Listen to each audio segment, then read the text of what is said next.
Olá, sou Paulo Eduardo e nós estamos chegando para mais um estudo aqui no canal Minuto Missionário. Seja muito bem-vindo. Muito obrigado por me acompanhar. É sempre um prazer, uma enorme alegria ter você aí do outro lado, sempre nos acompanhando aqui no canal Minuto Missionário. Nós que estamos aqui estudando a Bíblia juntos todos os dias, né? Temos esse momento aqui e a gente louva a Deus pela sua companhia. É um estudo bíblico que estamos fazendo bem detalhado, versículo por versículo, observando o contexto, e eu compartilho com você o meu momento devocional. Sempre fico muito feliz e agradecido a Deus pela sua companhia aí do outro lado. E nesse momento eu quero convidar você a me acompanhar em mais um estudo. Vamos juntos. Nós estamos aqui pensando um pouquinho sobre a chegada do Evangelho na Europa, quando Deus muda os planos de Paulo e a sua equipe na segunda viagem missionária. Eles estavam com o plano de ir para o Oriente e Deus os direciona para o Ocidente.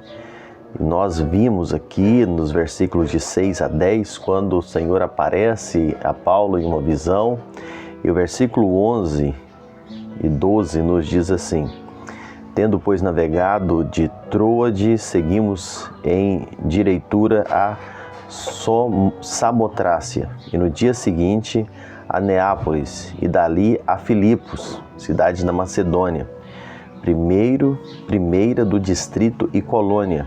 Nessa cidade permanecemos alguns dias. Eu li Atos 16, versículos 11 e 12. O apóstolo Paulo atende o chamado e ele vai então para aquela cidade que o Senhor havia direcionado, o Senhor havia instruído.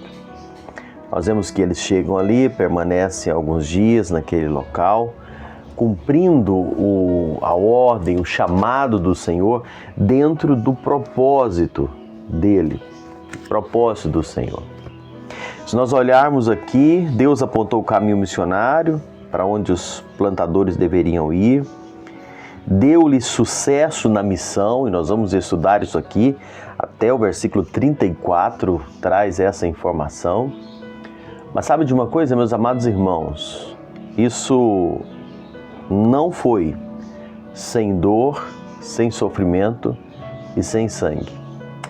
O sucesso veio da missão, o resultado veio para a glória de Deus, mas isso causou nos servos do Senhor sofrimento, dor e até sangue.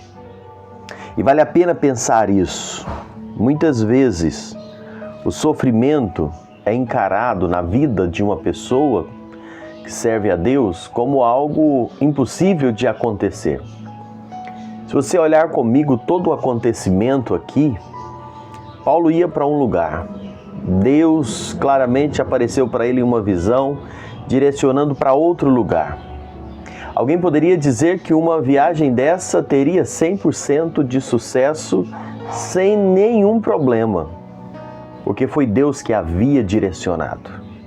Estavam dentro da vontade de Deus. Mas saibamos de uma coisa: o sofrimento não é incompatível com a obra de Deus. Muitas vezes, o solo fértil da evangelização é regado com lágrimas, regado com suor, com sangue, daqueles que anunciam as boas novas do Evangelho. Muitas pessoas às vezes não entendem esse fato. Nós precisamos entender que Deus tem os seus planos, os seus propósitos, e muitas vezes o fato de estarmos no centro da vontade de Deus, fazendo a vontade de Deus, não nos exime, não nos livra de passarmos por momentos de sofrimento e de dor. O chamado de Deus é claro, mas as providências de Deus nem sempre são. Muitos dos caminhos do Senhor nós não entendemos, nós não compreendemos os caminhos de Deus. Sabemos a sua vontade, sabemos que estamos no centro da vontade dele, mas nem sempre entendemos os porquês, os caminhos que o Senhor leva. Muitas vezes ele nos põe no meio da tempestade. Nem sempre Deus fala conosco através de um vento, uma brisa suave. Deus queria Paulo e Silas em Filipos. Isso era um fato, inegável. Deus deixou claro para eles que ali era o lugar que Ele queria. Deus queria plantar uma igreja em Filipos. Mas chegando ali, nós vamos ler mais adiante, estou aqui apenas fazendo uma introdução hoje no estudo. Mas ali em Filipos, onde Deus enviou, onde Deus queria uma igreja, os missionários foram parar na cadeia. A cadeia não foi um acidente. A cadeia não frustrou os desígnios de Deus. Os missionários chegaram ali e foram presos. Será que aconteceu? Deus perdeu o controle? Não. Ali estava dentro dos planos e dos desígnios de Deus.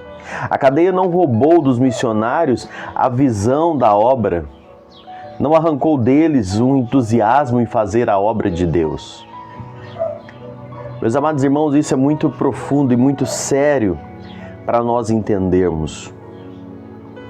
No mundo que busca uma vida cristã, anunciada aí muitas vezes no rádio, na televisão, nas redes sociais, nesse mundo que busca uma vida cristã apenas de prosperidade, de saúde, nesse mundo que aplaude o conforto, que busca apenas holofotes, as pessoas querem apenas viver uma vida tranquila, servindo ao Senhor, pessoas que desprezam a aprovação e desejam viver nesse mundo apenas a riqueza, o luxo, precisam aprender muito com esse contexto.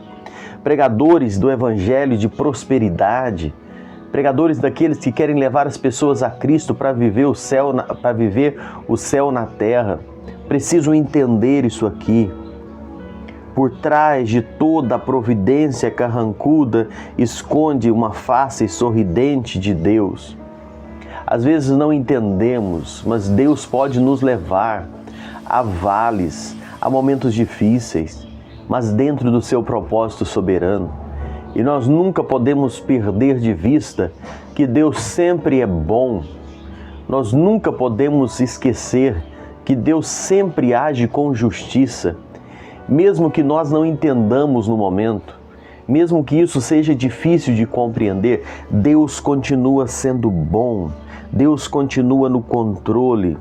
Paulo e Silas foram açoitados, foram presos em Filipos, mas o mesmo Deus abriu o coração de Lídia, e nós vamos estudar daqui a uns dias, libertou uma jovem possessa, abriu a porta da prisão onde eles estavam, salvou o carcereiro. Esse Deus tinha planos, tinha propósitos, e o que um homem ou uma mulher de Deus precisa fazer é descansar na soberania desse Deus, mesmo quando as coisas estão aparentemente fora de controle.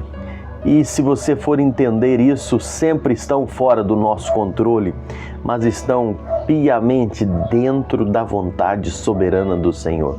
E Ele permite, Ele nos dá força e usa tudo para a glória dEle. Usa tudo para que o nome dEle seja honrado e glorificado.